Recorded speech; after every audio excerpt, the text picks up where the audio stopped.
جی سر بات کریں، بسم اللہ۔ السلام علیکم سر۔ علیکم السلام، کیسے ہیں؟ خیریت سے ہیں؟ جی، میں ٹھیک ہوں بھائی، آپ کیسے ہیں؟ ٹھیک ہیں؟ الحمد للہ، اللہ تعالیٰ کے احسان ہے، بہت مہربانی آپ۔ بھائی میرا نام ہے دعا زہرا اور جی سسٹر، میں عمان میں رہتی ہوں، جی اور ماشاءاللہ کافی ٹائم سے آپ کا پروگرام دیکھا اور دل میں جتنے بھی سوالات تھے کچھ کے جوابات ملے ہیں، جی اور ماشاءاللہ جتنے بھی آپ کے سننے والے ہیں، اور میں اکثر رہتی ہوں لائف چیٹ میں بھی، تو مجھے خوشی ہوتی ہے کہ واقعی اگر میں نیولی کنورٹڈ ہوں تو ہوں، میرا خیال ہے کہ میں اپنے آپ کو خوش قسمت جانتی ہوں کہ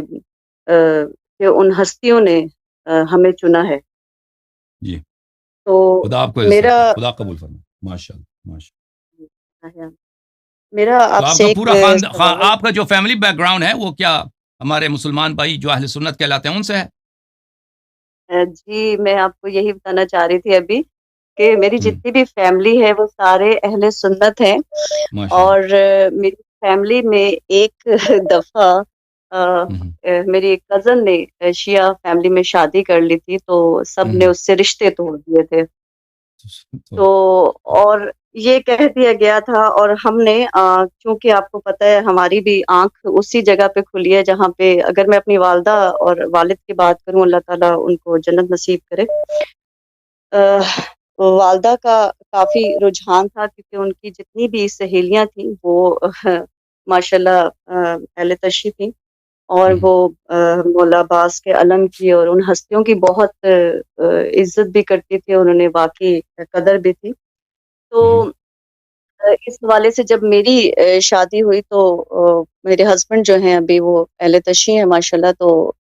جو چیزیں اور جو باتیں انہوں نے مجھے بتائیں تو ماشاء میں اس پہ اتفاق کرتی ہوں، بلکہ ایک مومن ہونے کے ناطے جو ہے میں خوش قسمتی اس میں محسوس کرتی ہوں کہ مجھے بہت ساری چیزیں جو تھی وہ نہیں پتہ تھی، کیونکہ میرے فادر کافی اسٹرکٹ تھے اس اللہ۔ معاملے میں، اور انفیکٹ میرے بھائی بھی اللہ تعالیٰ ان کو بھی اہل بیت کی محبت نصیب کرے، اور ہم سب کو جہاں جہاں تک ہماری آواز پہنچ رہی ہے۔ اور ابھی ایک سوال میرے دل میں بھی ہے اور ذہن میں بھی ہے، میں آپ سے پوچھنا چاہتی ہوں، اجازت ہے؟ جی جی سسٹر۔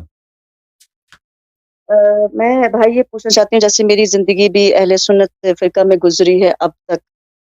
بہت گزر گئی ہے، تو جو لوگ معتدل زندگی گزارتے ہیں اور سنی اور شیعہ کے فرق کو اہمیت نہیں دیتے، جی ہاں، مثال کے طور پہ کوئی گاؤں میں رہ رہا ہے یا کوئی شہروں میں رہ رہا ہے، جدید زندگی گزار رہے ہیں، تو چونکہ رسول پاک صلی اللہ علیہ وآلہ وسلم نے فرمایا ہے کہ ایک فرقہ ہے جو جنت میں جائے گا، تو آپ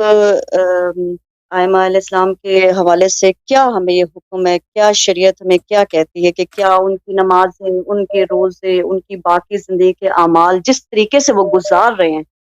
تو اس حوالے سے مجھے کچھ بتائیے گا۔ دوبارہ اپنے سوال کو ایکسپلین کریں، مجھے سمجھ نہیں آیا، دوبارہ کہہ رہے ہیں؟ جی میں یہ پوچھ رہی تھی کہ جو لوگ جو ہے ابھی معتدل زندگی گزار رہے ہیں، ہوں، مینس کے 50-50 پہ گزار رہے ہیں، مینس کہ اس میں شیعہ بھی ہیں، اس میں سنی ہوں، بھی ہیں، اور ہوں، ساتھ ساتھ ہی رہتے ہیں، لیکن اہل سنت کا ایک یہ سٹائل ہے یا یہ ماننا ہے کہ وہ چاہے وہ گاؤں میں ہے یا شہری زندگی میں ہے، تو ہوں، وہ جس طریقے سے اپنی نمازیں اور روزوں کو گزار رہے ہیں اور وہ بڑے مطمئن اپنے آپ کو وہ فیل کرتے ہیں، تو ہوں، اس کے لحاظ سے کیا آپ حکم جو ہمارے ائمہ ہیں ان کا کیا حکم ہے، اور وہ جو ایک فرقہ جو جنت میں جائے گا، تو وہ اس چیز کو تھوڑا سا مجھے جی ایکسپلین کر دیں۔ میری بہن دیکھیں کہ نماز روزہ وغیرہ جتنے دین کے احکام ہیں وہ اسی طریقے سے بجا لانا ہے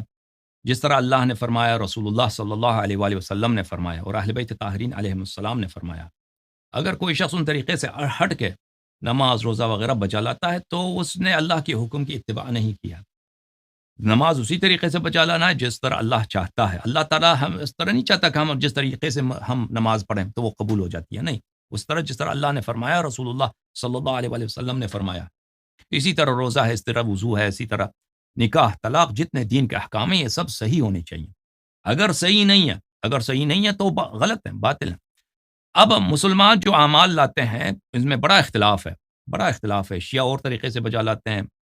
جو ہمارے پیارے اہل سنت بھائی ہیں وہ دوسرے طریقے سے بجا لاتے ہیں۔ تو ان میں اچھا طریقہ کون سا ہے، صحیح طریقہ کون سا ہے؟ تو بلا شک بلا ریب اس میں کوئی شک ہی نہیں، کیونکہ رسول اللہ صلی اللہ علیہ وآلہ وسلم نے فرمایا انی تارک فیکم ما ان اخذتم به لن تضلوا بعدی ابدا، کتاب اللہ وعترتی اہل بیتی، کہ میں تمہارے درمیان چھوڑ کے جا رہا ہوں دو چیزوں کو، اور وہ کہ اگر ان کی اتباع کرو کبھی گمراہ نہ ہو جاؤ گے، اور وہ قرآن اور اہل بیت علیہم السلام ہے۔ تو بلا شک بلا ریب انسان جو بھی اختلافی مسئلہ ہے، مثلا نماز کا طریقہ کار ہے، وضو کا طریقہ کار ہے، غسل جنابت ہے، روزے کے احکام ہیں، اسی طرح جتنی بھی عبادات اور غیر معاملات وغیرہ ہیں، تو ان میں انسان کو چاہیے کہ اہل بیت علیہم السلام کے طریقے پہ چلے، کیونکہ نبی کریم صلی اللہ علیہ وآلہ وسلم نے فرمایا کہ جس طریقے پہ اہل بیت علیہم السلام نے فرمایا اگر اس کی اتباع کرو گے تو تم کبھی گمراہ نہ ہو جاؤ گے۔ تو لذا اگر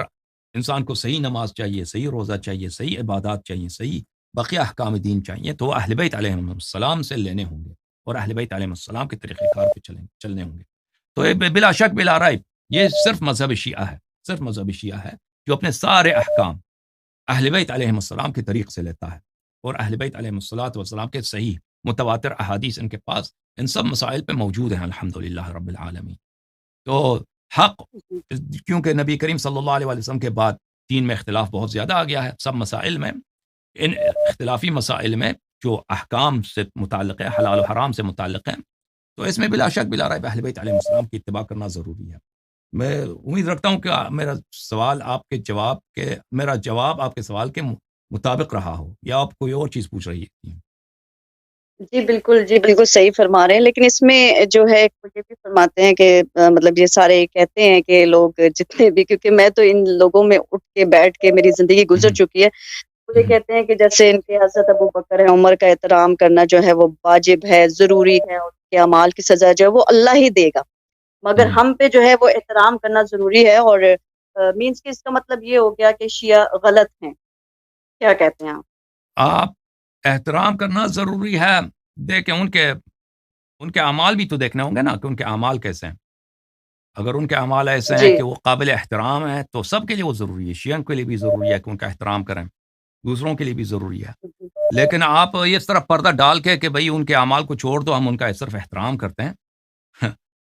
یہ درست نہیں ہے۔ ان کے اعمال کو دیکھنا ہوگا، کیونکہ دین کا مسئلہ ہے، رسول پاک صلی اللہ علیہ وآلہ وسلم کے بعد کن کے اتباع کرنا ہے۔ اگر ان کی خلافت کی دلیل ہے، ان کی امامت کی دلیل ہے، وہ دکھانا چاہیے ہمیں۔ ابھی ڈاکٹر صاحب تشریف لائے تھے یہاں پر، ڈاکٹر قادری صاحب، انہوں نے کوشش کی تھی کہ کوئی دلیل، انہوں نے صرف یہی دلیل پیش کیا کہ مشورہ ہے، اور وہ مشورہ بھی نہیں، ان کے خلافت پہ کوئی مشورہ بھی نہیں ہوا ہے، انہوں نے مان لیا کہ عمر کے خلافت پہ کوئی مشورہ نہیں ہوا، اسی طرح ابو بکر کی خلافت پہ بھی کوئی مشورہ نہیں ہوا، تو ان کے خلافت پہ کوئی دلیل ہی نہیں ہے، کوئی دلیل ہی نہیں ہے۔ صرف ہمارے جو بھائی ہیں ان کی صرف احترام نہیں کرتے، وہ صرف اتباع بھی کرتے ہیں، صرف احترام نہیں کرتے، اتباع پیروی بھی کرتے ہیں، ٹھیک ہے نا۔ تو یہ ان کی جب یہ ایک بہانہ ہے، کیونکہ ان کی امامت کی دلیل نہیں ملتی، اور پھر ان کے جو اعمال ہیں، مثلا جنگوں سے بھاگ جانا، رسول اللہ صلی اللہ علیہ وسلم پہ جھوٹی احادیث باندھنا، اور پھر اسی طرح میری بہن کے ان کے مختلف مسائل پہ ان سے پوچھے جاتے تھے، وہ غلط جواب دیتے تھے، جواب نہیں آتے تھے، جاہل تھے مسائل سے،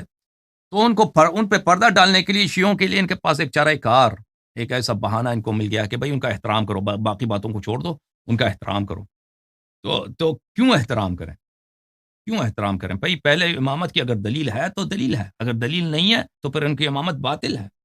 اور جو شخص باطل دین میں بدعت لے کے آتا ہے اس کا احترام ہم کیوں کریں؟ تو یہ باتیں ہیں جن کا ملاحظہ کرنا ضروری ہے۔